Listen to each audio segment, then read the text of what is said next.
Okay, thank you for joining this IAC subcommittee meeting on contribution and expenditure limits. Today is March 5th, 2025. And I'm going to start with a brief roll call, just saying if you're here or not. Kari. I'm here. Marshall. I'm here. Okay, thank you very much. Perfect.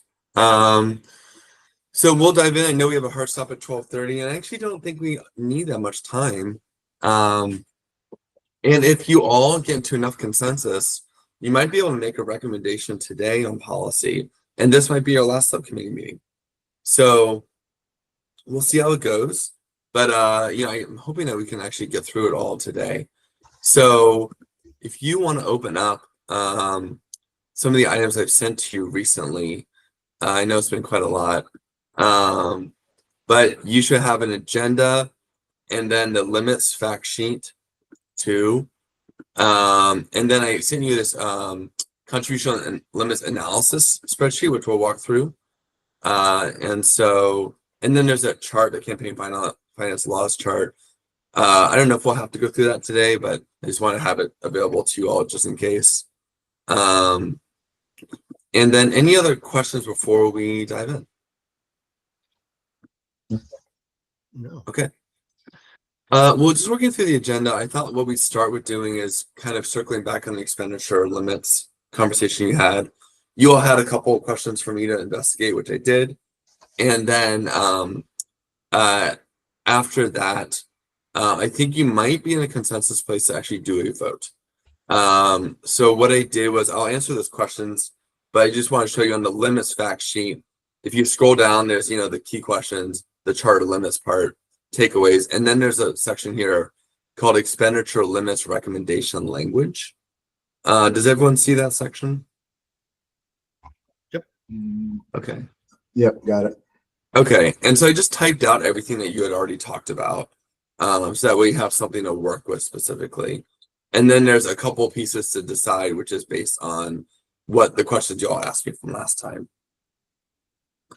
So you all asked me about the state rules around clothing, around childcare and elder care, around whether or not campaigns can spend money on business where the candidate owns or receives a financial compensation from the contract. So, for example, if the candidate owns a marketing firm and then has campaign funds spent in their marketing firm developing a contract, is that allowed? And then also, can they pay a candidate for professional services? So I'll give you the results of those inquiries too. I'm actually going to remove this table just to make this all easier for you all, so you don't have to scroll up and down a lot. But so if you look right under the part where I have the to decide section, you'll see I kind of copied the state rules here. And then I also called and confirmed this information with the state as well. So just taking the very simplest one first, these are the state rules. And it says, prohibited personal use. All communities are prohibited from using campaign funds for any person's personal use. And personal use is defined as clothing other than items of de minimis value used in the campaign. I'm so sorry, they're actually calling me right now to park this car. Just give me a second. Go ahead.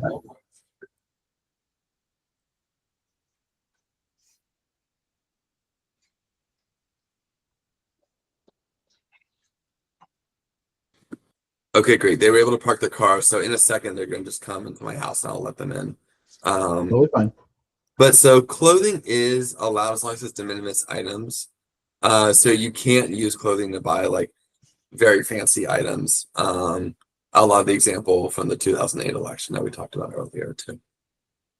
Yeah, campaign t-shirts and buttons are good. Everything else out, right? Yeah, that's right. So of course you are allowed to develop like further rules on top of this, but those are like the state rules there if you feel like those are sufficient. Then so that's where we are with clothing. with childcare and elder care, so we talked about the exceptions for personal use, and you have that a little bit above here. I'm going to highlight it with my cursor. You might be able to see that. That says the exceptions of personal use. And one of them is occasional childcare expenses incurred by the candidate or public office holder that are a direct result of performing their duties. So you can't do childcare and elder care in general with campaign funds. But if it's something unique to those, to the campaign experience, then you can. And actually, in the conversation of the in-kind contribution subcommittee, the state had in the 4024 bill, which is the one that set all those contribution limits, they have a specific exception for childcare. Oh, actually, they're right here. Let me go let them in. Mhm.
Okay, great.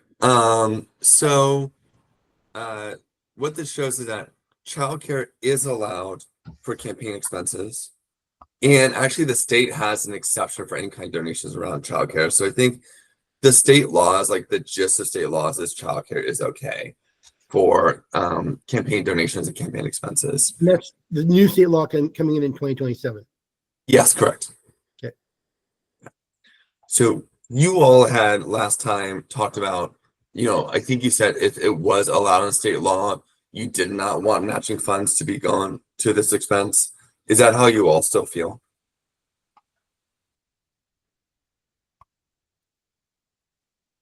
I think if state law says it's a legitimate campaign expense, then it's a legitimate campaign expense. Yeah. And then you can spend whatever campaign money you have on it.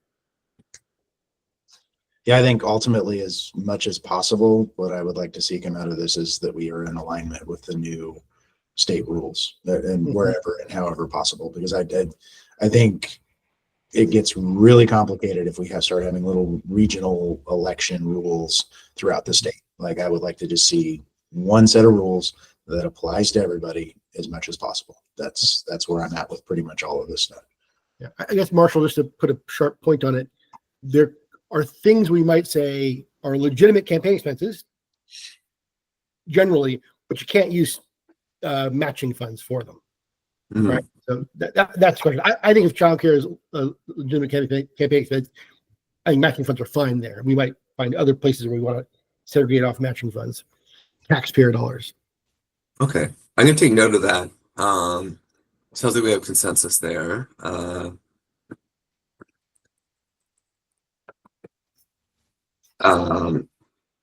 And then let's see. So on the question, I was actually a little surprised by this, but I called the state and confirmed it that with you actually a candidate is able to direct funding or from their campaign to a firm that they work at or they own, as long as they're not personally receiving the benefit of the contract. So the example I used with the state was, let's say a candidate owned an advertising firm and they wanted that firm to work on a contract, on the campaign's contract. The advertising firm could, as long as the candidate themselves was not getting compensated or was not involved in that work. So I was surprised by that, but that is their rule. And if you scroll down here, you can see a little, when I copied and pasted the text from here, you can see, let's see, I put it here somewhere. Oh yeah. Expenditures from professional services rendered by a candidate, a candidate or principal campaign committee of a candidate may not use campaign funds to make expenditure to pay the campaign candidate a salary or otherwise compensate them for lost income or a professional service rendered to their committee. So, the candidate themselves cannot be compensated for a professional service, but it's fine if they are involved with the firm, or even own a firm that the funds go to. I think personally, my recommendation is for matching funds, I think you should be a little more stringent in that and say matching funds cannot go to a firm that candidate owns, the candidate owns or it has more than X percentage of a stake in, because I think that there were stories out there showing that candidates were directing taxpayer dollars to a firm that they were a part of and were receiving some financial benefit down the road, even if they're not directly involved in the contract. I think that would undercut public credibility of the program. But that is just my recommendation, and it's you all are empowered to make the choices that you want for this program too. Yeah, I mean, this is very much a thing that I used to think about when I was, when I owned Mandate Media. If I ever ran for office, could I hire my own company? They're the best in the business, right? Obviously. And I guess you can say, well, as long as the candidate's not working on the contract, on the other hand, the candidate's the client. So whatever, they're working on it. And I get to be, it's one thing if you say, gee, it's a global law firm and I'm a lawyer running for office and I hire my law firm to do this work and I'm one of 1,800 lawyers there. It's clearly no value to you. But if it's Mandate Media, right? Back when I owned it, I get 100% of the profits of the company. That's my income. It's sort of hard to see how that's not paying myself. Mm-hmm. I suppose internally, the math says, this particular contract is only going to salaries and generates zero profit. But that's kind of a fiction. Because money's fungible. So yeah, I guess I'm with you, Daniel, that matching funds shouldn't go to a firm where the candidate owns a substantial portion or has, I just could say, any ownership stake. Maybe you want to do a little bit narrower than that. I mean, if I own shares in Amazon, can I not use Amazon to buy stuff? Probably not. Right. I think the optics of any type of, if you work for a company or you have ownership stake in there, either or, I think the optics are terrible to have matching funds go there. Yeah.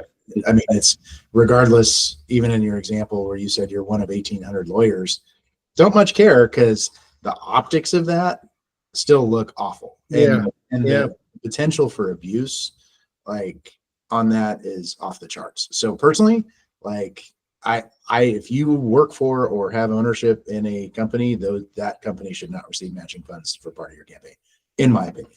I think the optics and the potential for abuse is far too great. And I think there's plenty of opportunity to do things elsewhere. It's not going to prohibit anybody from running for office because they work for a lobby firm that does campaigns as well. Right. Yeah. I mean, it just isn't. So yeah. And again, you can still do it out of the contributions you've raised yourself. Sure. Yeah. Knock yourself out on that, but keep the taxpayer dollars out of that. Yeah. So I would say the threshold would be, you can't use matching funds for anywhere where you're employed. Agreed. And anywhere you have an ownership stake in a privately held company, like a publicly held entity where you own some stocks in your 401k or whatever. Who cares? But agreed. Yeah. I'm going to make sure I capture this right. So cannot use matching funds for anywhere the candidate is employed or has ownership stake in a private company. Is that right? Privately held company. Yep. That seems very straightforward. I think, there's a lot of value in having a rule that's easy to understand for people. So that seems pretty straightforward. You all also asked me to look into whether or not a campaign could pay for office expenses or like could rent office space if the office was owned by the candidate? And the answer is also yes, as long as it's paid at the fair market value. And again, of course, that they're not like working on the contract or personally financially, like like they're not bringing in the commission for the office space owned. So that is another place where like it's a decision. Does that include home offices? What'd you say? Does that include home offices? No, this is just like private, commercial office space. Okay. So home offices are explicitly excluded under state law. No, I don't think there's any rules around home offices. And like, frankly, from small general elections time, a lot of candidates did use space in their house in order to like run their campaign too. Did they pay rent themselves? I think there were rules that prohibited personal expenses from going to rent, but candidates could certainly like use their own space without having to worry about like it, noting as an in-kind contribution. For sure. Yeah, you should be able to work in your house. But I don't think you should be able to rent space in your house to your campaign. 100% agree with that. Yeah. Because then the next thing you know, I'm going to run for office just because then I can write off $1,500 a month in rent, because why not? And you get all kinds of games around square footage. You're like, well, I'm going to rent the garage. Yeah. The whole thing. It actually says here, we talked about examples of prohibited personal use, and we talked about clothing, but it says also mortgage, rent, or utility payments for real or personal property that's owned by any individual and used for campaign purposes. So there you go. Yeah. Okay. So I don't know if we have we to. We don't need anything here because state law already prohibits it for all campaign contributions. Yeah, you probably don't need a rule around that. I mean, I think you can certainly make a rule around can matching funds be used to rent office space, commercial office space, when the candidate is owning the company or not. Like, I think you do have discretion to make those rules or not make those. It already says for real or personal property that's owned by any individual. Real personal that's owned by any So I own the building, it's already prohibited. But if I am a partial owner from a shareholder, law partner, in a company that rents me space. Well, and I probably should have read the final part of the sentence here out loud, but it says, to the extent that payments exceed fair market value for property usage. So they say, again, you can use the funds to pay to rent office space if you own the company, but it does have to be, within line of fair market value. It can't be above fair market value. I think the rule I would propose, and check me on this, Marshall, is for the use of office space. It's the same. Apologies, they're knocking on my door right now. Hey, all good.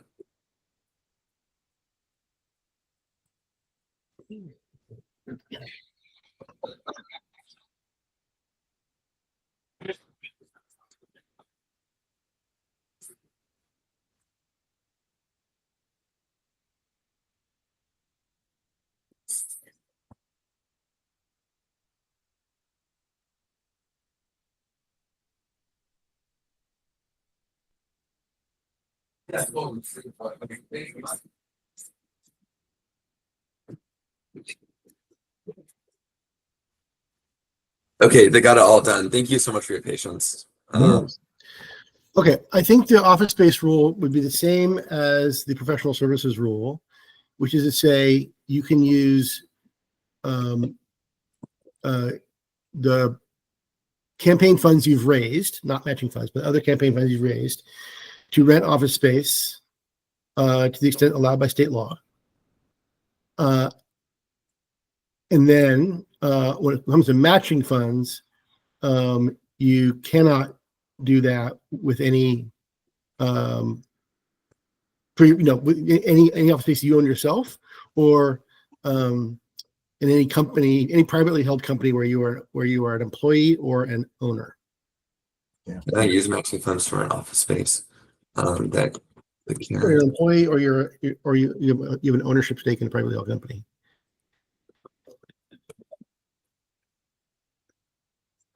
And then the last thing I would add to that is, and you can do neither for your personal residence. You can use. Oh yeah, okay. You can't rent space in your personal residence.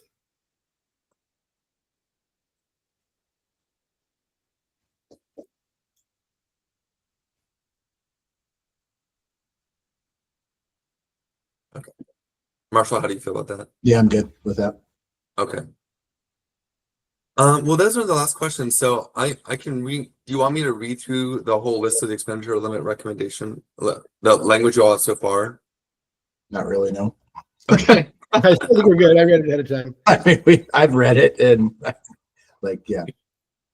Do you all feel ready to vote? I'm good. One quick one. I don't know. So there's this place where you have all these red notes. Those just notes above, and then the expenditure limits is actually the language below.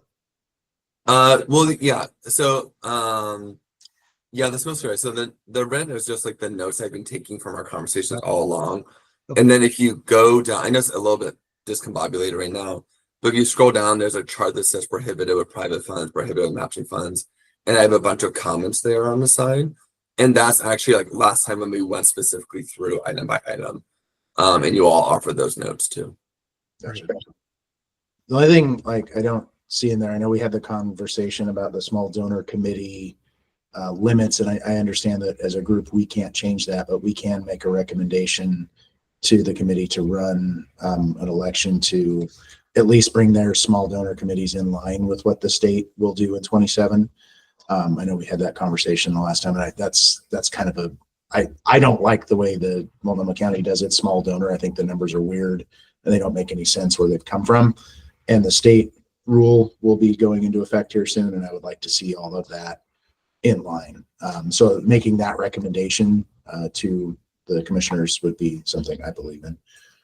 Yeah, and so I think for today, I think I think we can take it piecemeal, and the first part would be voting on just expenditure limits that you all have talked about, and then the next would be like, let's talk about contribution limits, and that can include the SDC makeup, and then I have like a little bit more information to share with you on that one too.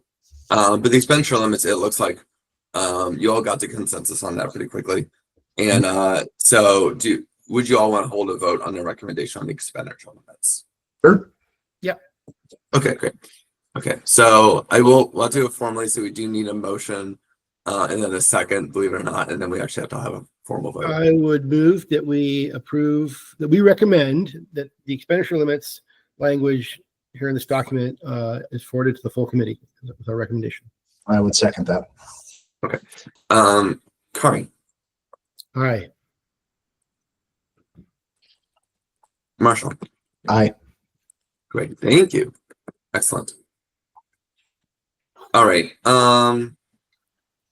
Let's talk about contribution limits for a second. So you know, I've been like taking note of like the conversation so far, and you know, it is your decision to make. As a staff member though, I do want to make sure I bring all the information to you and do my due diligence. So I'm going to share information that I think would impact the way you set your contribution limits, and of course, like, you are free to like disregard or set your own recommendations beyond that. But I do want to bring this to you, like due diligence. So if you look at so I think before we dive in, I want to say, like, you're setting your contribution limits at, if you're interested in setting the contribution limits at $603, which is what the current limits are in the charter. I will say that is particularly high. And, you know, I think that the way to build public support for these programs is to show that we are using matching funds to encourage candidates to be more democratic and like to bring more people into their campaign, to allow people from like diverse backgrounds to run for office who couldn't necessarily, you know, who don't have networks of wealthy donors, and to help like make sure everyday people have the ability to like influence their elections too. That's how you often like build the public credibility for a program like this. And you have to show over time that you are making progress towards some goals. And so if the progress is you're bringing down the cost of, the average contribution, or the progress is, more people or like more candidates are able to run for office and like be competitive, or the progress is that like more people are being brought into their democracy and are engaging with these campaigns, you do have to show some kind of progress is occurring. Because otherwise, I think the knock against these programs, which I think is unfair, but the knock against these programs is that it's just, quote, like welfare for candidates.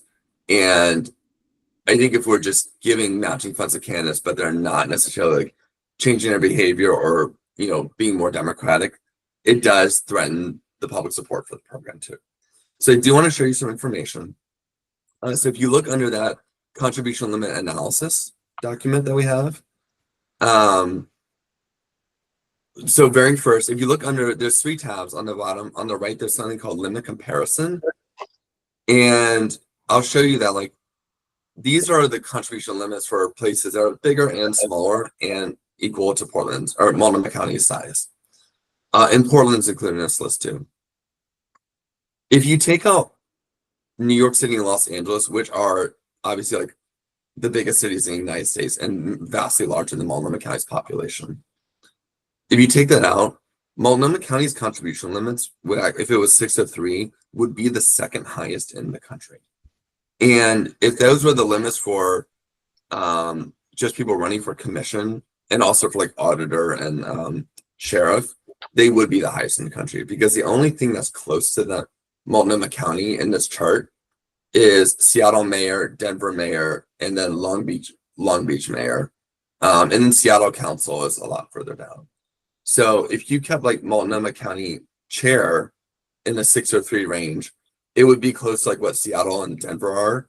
But if you also allow that limit for the other, seats, those would be vastly higher than almost any other locality in the country. And I think there is a reason why like people do set contribution limits lower than that. So I do want to point out that like if you went with 6 or 3, there's certainly a lot. I understand the logic behind that, but it would like set us far out of the norm. And then wait, so this is not like, how did you end up picking these places to look at? I went for as many that have like operable programs, that have programs that like have like decent participation in them, because some programs These are places with matching fund programs. Yes, yeah. I'm sorry, these are all as opposed to places without matching fund programs. Yeah, these are all matching fund programs only. And so like New York, LA, of course, like have huge limits because it's so much more expensive to run for office there. But these other ones like Seattle, Denver, Portland, of course, those are closer in Baltimore County. Those are closer in population size to what we have here in Multnomah County. So I do want to showcase that. Do we know the what the matching tiers are for these cities? Is that somewhere? They vary. So, of course, Seattle has that voucher program. It's a lot different. Portland's matching program is, of course, $350 contribution limit, and then 9-to-1 on $20. Mm-hmm. New York also has, I think, 9-to-1 on $20 too. San Francisco, I believe, is a 5-to-1 match rate, and I think DC is a 6-to-1 match rate. And how much money? What are the caps or tiers they climb to? You mean how much you can get in matching funds? Yeah, like in Portland, it was supposed to be 100, 200, 300. It ended up being 40, 80, 120. Like, what are those numbers for like Denver or Long Beach or Seattle? That's a good question. I actually don't have that readily available right now. But the higher the match caps are, the more candidates are able to participate in the program. And programs that have low match caps, like Arizona and Hawaii, or have low match ratios, have very low participation. So you all like voted to set the match caps already in a previous IAC meeting too. Mm-hmm. Or actually no, I think you just got consensus on it. You haven't actually had a formal vote on it yet. But I do want to show you like that is a range of where most other localities are. If you go under here, the next tab is the number of small donors. So we have data is anonymized, but it shows how much campaigns from Multnomah County races were raising from individuals, how many donors they had, and how much those donors were giving. But again, anonymized too.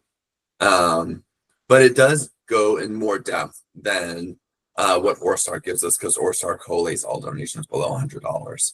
So we're able to like really pinpoint with accuracy what the contribution process looks like for all these previous races. By the way, if you had a chance to talk to people who are making the new Orstar, tell them to knock that off. Yeah. Every donation should be reported. Agreed. One, Yes. for public disclosure purposes, but two, for in order to empower programs like ours, and three, for watchdog purposes. It's just dumb. It's such a nightmare for developing policy if you don't have, if you can't like look at that information. Yeah. At the very least, you should be able to like talk to the state and say, can you like give me a summation or something like that? If they want to hide the names of really tiny donors, fine. But when they say miscellaneous contributions totaling $3,000, just tell me 273 miscellaneous contributions totaling $3,000. Right. We have all the names. We can actually like match people across. Anyway. Yeah, no, I totally agree. Totally agree. All right. Can you walk me through how to read this chart? I'm not sure I understand how this chart works. Sure. On the number of small donors tab. Yeah. So what we did was we took the total raised from Multnomah County individuals. So we isolated it for individuals, not organizations, or for people who live in Multnomah County. And then I took out the names of the candidates here, but the first top row, which is row 1 through 6, are just chair candidates. And then row 8 through 13 are people who ran for county commission. And that's why there's a lot more of those. And then below that, I think the bottom one, 17 through 23, are people who ran for sheriff. And these are all candidates who ran after contribution limits were adopted, because like that's more reflective of the reality we have now. So we have the very top row is a total raise from Multnomah County individuals. And then below that is a total raise from individuals who gave less than 50. Now, the one caveat I'll say is that I was able to isolate it for a number of donors who gave like less than 50, but it would take a lot more time to limit the list of people who like gave multiple times. If they gave like $25 multiple times, that that's not necessarily reflected here. So I think this will still be close to what reality is, but I will give that caveat. So row number 2 is the total raise for individuals who give less than $50. So for instance, if you look under column C, a candidate raised $107,000 from, or candidate for chair from Multnomah County individuals, but only $7,000 of that was from people who gave less than $50. And that's and then these are the number of, and so that's reflected in a percentage here. Only 6% of this candidate's funds were from donors who gave less than 50, or small donors, if you will. And it averages out to 10% when you take all those campaigns combined. Then if you go down a little further, this is where it gets even more relevant to what we're doing. So these are the number of unique donors who lived in Multnomah County that each of these candidates had. So the information we got was anonymized and names were removed, but each donor had a unique code that was assigned to it. So I could do a remove duplicate function and get an accurate picture of how many unique donors they had. So these are the unique donors they had in Multnomah County. And then these are the unique donors who gave less than $50, or small donors. So on average, small donors comprised 37% of the number of the total unique donors from Multnomah County who gave to a chair race. And that varies. Like usually it's like 29, 28%. We had one candidate who got 63% of their donors, and that kind of increased the average here. Yeah, but there's some like skewed numbers in this here. So like if you look at column C, that candidate raised $107,000, and 6.71% of that was people less than $50. And then that's being skewed by column G, where that person only raised $10,000, and 25% of their contribution. They didn't do a good job fundraising, period. And like, so you're averaging out that whole row based on that high outlier of 25.81%, and really F as well, the first three columns, well, actually the first two are closer in terms of like real legitimate folks that are actually running for chair and have a chance. Nobody in E, F, or G had a chance of winning that race. Like, and just being honest, right? And so that when we're doing, you got to be really careful when you throw averages out there, because it's not based percentage total of the actual numbers. It's you're using a high and low outlier over there that are really skewing that data. So to me, I think the C and D columns are far more representative of what's actually happening in these things, where we're only seeing a very small number of folks in that under $50 range. So I want to throw that out there, because these numbers are certainly all over the board. Yeah, you're totally right. And we wanted to include all those numbers to show you the full range. But yeah, when we take C and D, which are like the top performing fundraisers, these are the candidates who are like more likely to win. Yeah, to do the math slightly differently. Like right now, you've got each time you're doing the percentage, and then you're averaging the percentages. We actually just total up the total number of unique donors and total up the under 50s, and then divide that. It's actually 32%. So yeah, it's much closer to that C and D number. I think we might be able to jump ahead here a little bit. Dane, I really appreciate this analysis. I hear your point that the purpose of these programs is to create more opportunity for candidates from lower income communities or of lower income networks, to empower them. And I think that's absolutely our goal. That should remain our goal. I guess I don't agree that we do that by lowering the contribution limit. I think we do that by raising the floor, right? So I think I'm very comfortable with a $603 limit, continuing to adjust by inflation. For the candidate that, has a small network of people who can give them $400 and $500, they're going to opt out of this whole system. But having a robust matching program at the bottom end, where we're saying we're going to match 5 or 6 or 8 or 10 times, these donations of, $20 or $50, whatever the number is, right? A robust matching program that empowers the person from a low income community. The thing I'm always very mindful of is if we make it too difficult to raise money from the sort of a reasonable number, and again, I think we should match the state number to $3,300. So 600 to me seems small, but when we make it too onerous, then what you get is wealthy individuals who completely opt out of the whole system entirely and just write themselves a check for $250,000 to run for office. And so to me, like 300, 400, 600, those are not, I think, limits that do anything to change the makeup of who our candidates are. To me, the important thing is you have a robust matching program that then empowers people to run against somebody who's raising money in $500 chunks or raising money in a single $250,000 check. That's I think I appreciate that point. And I think I actually I want to show you a different tab that kind of gets into that. But I think it does show you from our understanding of small donor elections and from other programs that I've been studying more formally, you definitely want a robust matching program all the way throughout it. That's absolutely critical. But if candidates are still spending most of their time raising money from wealthy donors, then that does mean that they are mostly hearing from a very small select population. Maybe. I mean, if you look at the candidate C here, column C here, if we, in this program, for example, were to match every $50 donation 10 to 1, that $7,000 becomes $70,000. Mm-hmm. And that's a person who wasn't trying to raise low dollars because they weren't getting a match, right? Like once you create the match program, people actually invest their time in getting match dollars. So, the incentives change dramatically, and having worked on all kinds of campaigns with all kinds of matching programs all over the country, I got to tell you, candidates really go nuts when they think they can raise a $20 donation and turn it into, $100 or $200. They do invest in that because it suddenly makes all the low dollar grassroots stuff work. It really does.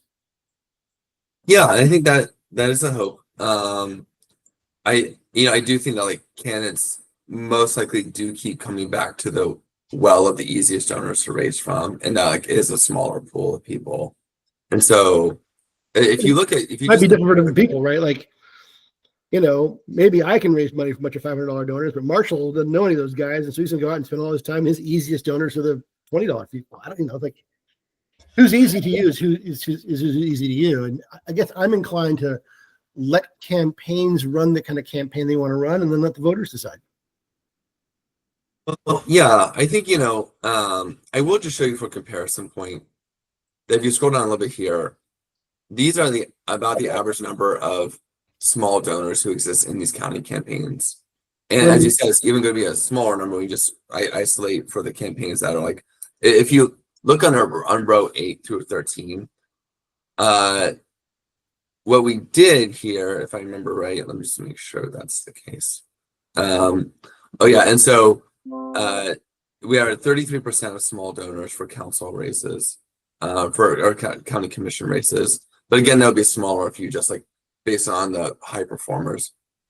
But if you scroll down here, this is a Portland race.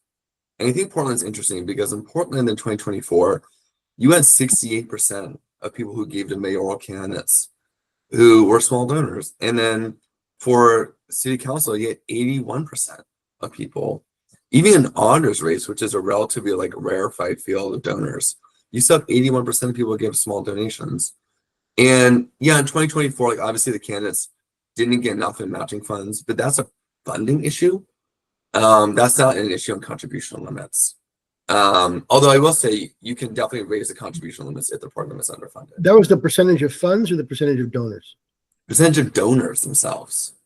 So they had a much higher percentage of like small donors who are supported by, and like that's helpful because you do want to be able to show that you are, the taxpayer funds are encouraging candidates to like, that we have a trend here. We're showing candidates are, engaging people more, because I think that if you do set a limit too high, you are going to meet a lot of resistance from, from the public too. I think you're going to it does potentially undercut the credibility of the program with the public, and you do need that public support because these programs are always in battle for money. I guess I'm not sure I agree. I think the purpose of the program is to empower candidates who come from low-income communities or have low-income networks, rather than restrict the other kind of candidates. To make it a competitive playing field by lifting people up. Mm-hmm. This is the way I would think of it. Yeah. I don't know, Marshall, I'd love to hear what maybe I'm all wet. No, I really agree with you, Kari, to be honest with you. I'm not at all interested in lowering the 603. I really am not. And I think universally, when I've spoken to people about campaign finance reform, what people are interested in is knocking the large players, the Phil Knights that come in and drop $5 million, which is something nobody can do. Right. And it's not even, and not even organizations can do and match that type of money. And that's where folks have been frustrated with politics. Nobody has complained about a $600 contribution. That they just haven't. And it's, again, if there's a matching program for folks, I personally thought the city of Portland races fell apart, and, they're really nobody expected that many candidates to run. There was funding issues all across the board. And I think it gave that whole program a really black eye. And I don't think the Multnomah County has experienced that yet because there hasn't been as many folks run. I'd be curious to see how that goes. It isn't Portland's fault, right? The system was right. around. For sure. I mean, part of it was what they were paying the people to get these jobs, right? I mean, at the end of the day, it's you're paying them a very good salary to do a job. And so those things became very appealing. But regardless, I think the 603, it's a weird number, but I would certainly not be interested in lowering that number. That's and I'm pretty adamant about that. I don't think we take a step back on that personally. Okay. I do hear that, and I appreciate that. I'm going to show you one more tab. I do hear everything we're saying here, but just in my due diligence, I'm going to do that. Also, I put the work into it, so I wanted to show it. But here he's saying, if you go into percentage of 350 plus donors, this shows that if you lower the contribution limit to 350, which will put it in line with the city and have that consistency, it actually doesn't do that much harm to the campaigns themselves, especially after you factor in the matching funds they get. So what we did was we took the total that these candidates raised, and we divided by, as you can see, chair, commissioner, sheriff, because we don't have the auditor data, but we have chair, commissioner, sheriff. We have the total amount that they raised, from $350 or more. And so, for instance, in column D, you have a candidate, they raised $198,000. 78,000 came from donations of $350 plus. And then they had and these were the number of unique donors who gave over $350 at 147 donors in column D for this chair candidate.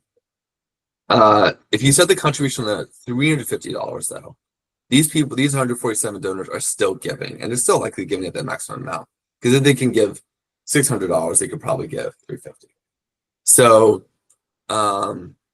if you took the $350 limit and you multiply it by the number of people who gave over that, it would bring in $51,000.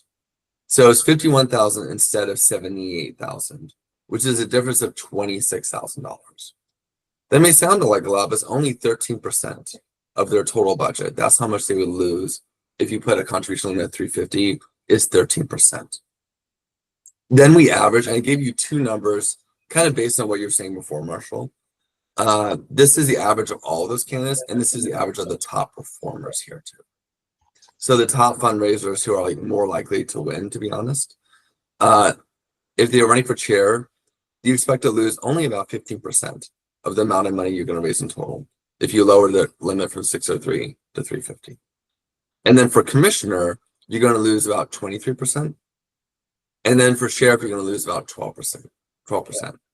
And that may sound like a lot, but you are incorporating in all those hundreds of thousands of dollars in matching funds you're getting to. So I do want to show that,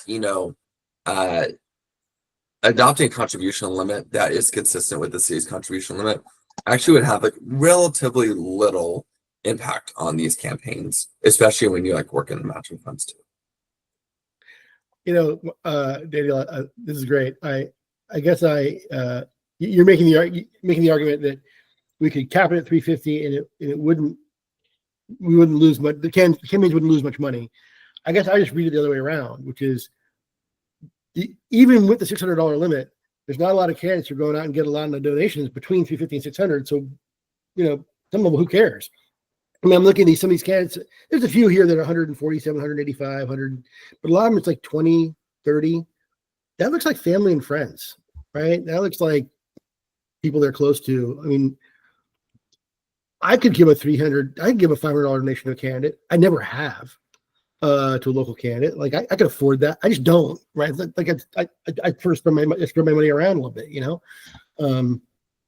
I guess I read this as the 350 to 600 tier of donations just aren't happening that much.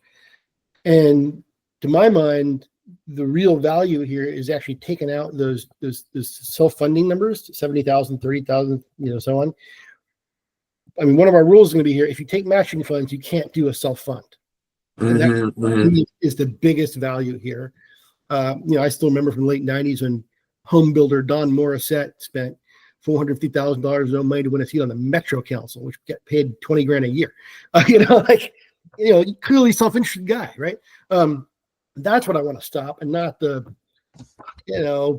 get a bunch of friends who want to give me $500 because they, we've been friends my whole life. Yeah, and I agree wholeheartely on that. I mean, I see it the exact opposite way of how it's being presented, is that, yeah, it's a 20% difference or 17% difference or whatever it might be. But again, that's not making a huge difference. But what I do see in that, so if you look at column B there, a 17,862 difference at 350 a donor, that's 51 more people you would have to find at that level, which again, there's not tons of these large, or even at 350 donors that are out there. We're proving that. And then at 34,000, you need another 98 of those donors. So I don't see the 603 as problematic, and I'm really not interested in changing that number. Okay. Well, as staff members, my job to bring the due diligence to bring this information to Thank you. you. Yep. And I think like your recommendation, of course, will go to the full IAC, and the full IAC will have like a conversation too. But I think I'm glad that we were able to review it. Let me okay, if you go back to the limits page, we've already done the vote on the expenditure limit side. Let me just note what we've agreed to on the contribution limit side in case you all can get to a vote today. So on the contribution limit, I think we see okay. So I have a 603 contribution limit. 603 limit. I think we talked about saying the self-funding limit at 603 as well. Is that right? You're just a regular donor. Yeah. Again, if you're participating in the matching program. Right. And we're only saying the rules for the matching program, but yes, yeah. I'll note that. Something limit is 603 if participating in matching program. Okay. And then we haven't ever talked about different limits for different individual donors. I don't see why that would be necessary, but I just want to make sure that we do like raise it up. Are we making sure like every donor, regardless of where they live, as long as they're legally allowed to give, can give 603? Or are you setting higher limits for people who live in Multnomah County than others? And the charter says only individuals. And then the small donor committee thing, right? No corporations, no nonprofits, no LLCs, right? Let me check. I have the chart language right here. An individual or entity may make a contribution only specifically allowed as received. A candidate or candidate may only receive contribution from no more than at the time $500 from an individual or political committee other than a small donor committee.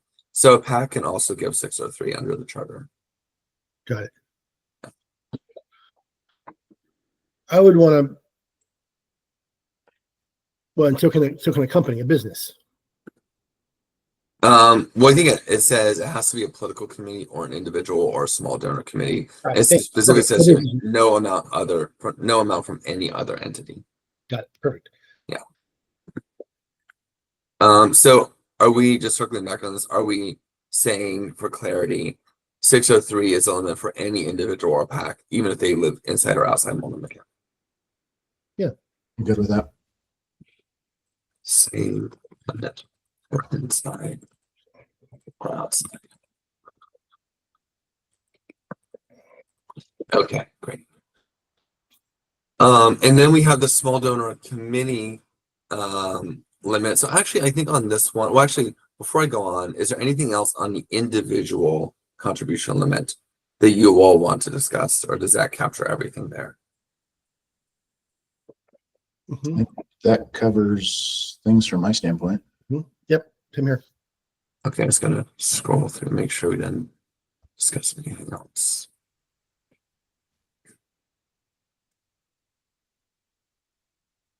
It's like reading the takeaways that we had from previous conversations.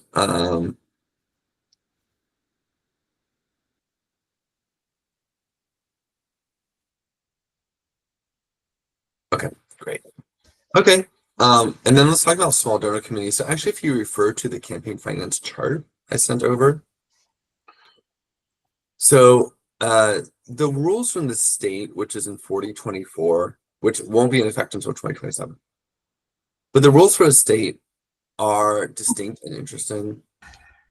And if you scroll, you have I have the chart here, but if you scroll down a little bit lower, I also have a summary of things here too. And one of the things it says is that local governments with contribution limits as of January 2024, which is Multnomah County, can set limits lower and limit the source of contributions, but must allow small donor committees to accept donations up to $250 per year. So that's interesting because the charter language said that it'd be limited to $100 a year for what people could give to small donor committees. That's increased with inflation. But what this bill is saying is Multnomah County's small donor committees can accept up to $250 per year. So I just want to clarify that. That's an important point. starting in 2027. Correct. Yeah. So, So that, regardless of whether or not they hold a vote on it or not, in 27 it'll roll to 250. That's my understanding. Yes. All right, then I'm good with that and let it sit as it's. I mean, yeah, I would like to propose that the IAC recommend to the county commission to put a charter amendment on the ballot to lift it to 250 immediately in 2026. Okay. Marshall, do you We agree? will. I'm okay with that. I don't think it's, we're only talking a year. So, I mean, I guess the question I would have, is there an expense to that that's large? And if there is, I would wait the year, but if not, go for it. I don't think things are going to change a whole lot in that 1 year. I mean, that's. It can just be on the ballot. I think it might be, we might discover we have a few sort of housekeeping measures. And so if this is the only thing, maybe not. But if we have a whole series of housekeeping measures, then let's just package them all up and send them over. For sure. For sure. Okay. And I think we'll have a full IAC meeting about charter amendments, but I noted that, Kari, so we can talk about that too. Okay, so I'm gonna say no state rules around 250 donors to STCs are fine.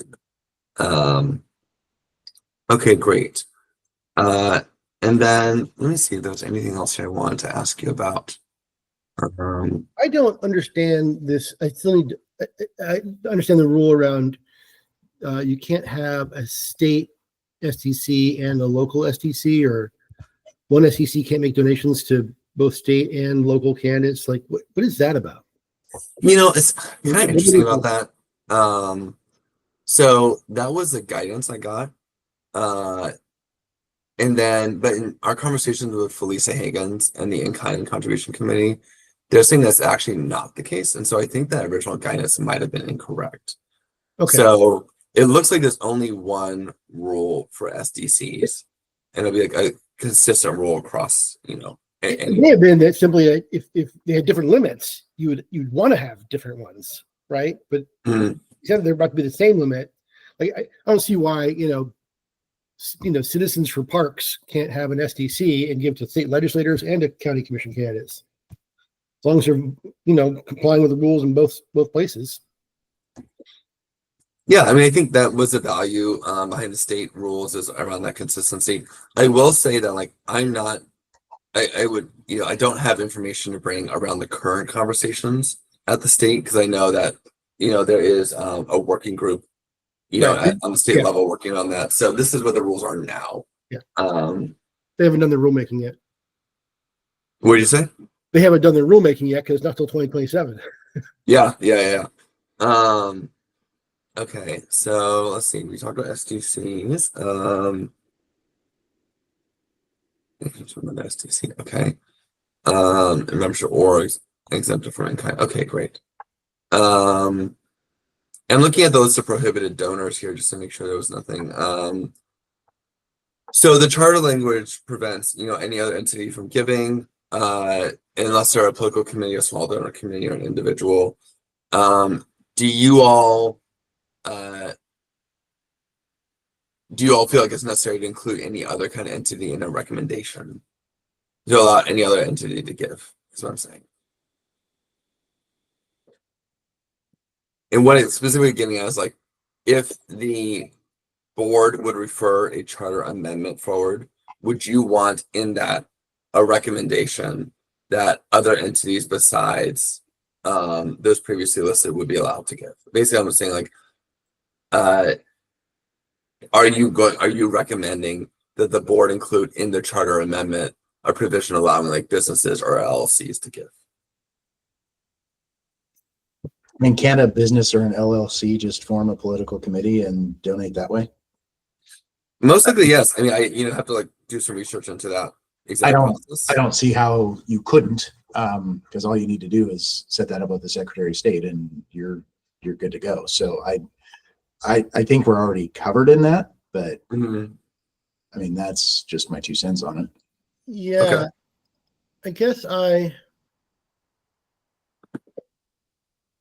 agree, Marshall. I mean, I know plenty of people who sort of live out of their, like realtors all have an LLC. It's just their own little personal thing. And Sure. actually, the political donations are tax deductible anyway. So there's no reason to do it out of your LLC.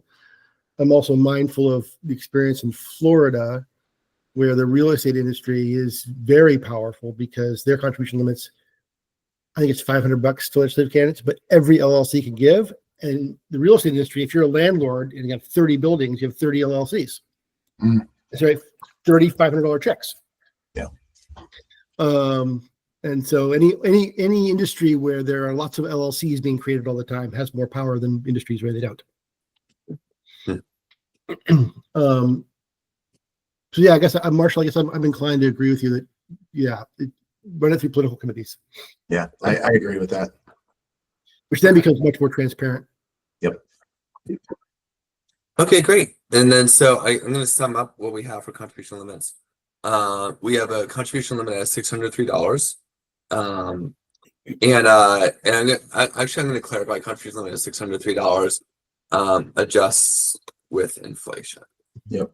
And then self-funding limit is 603 if participating in the matching program. It's the same limit for for individuals who live inside or outside Multnomah County, or political committees that are inside or outside Multnomah County. And then, the state rules around $250 for as a maximum that individuals could give to a small donor committee in Multnomah County is what the state says, and that's fine for here too.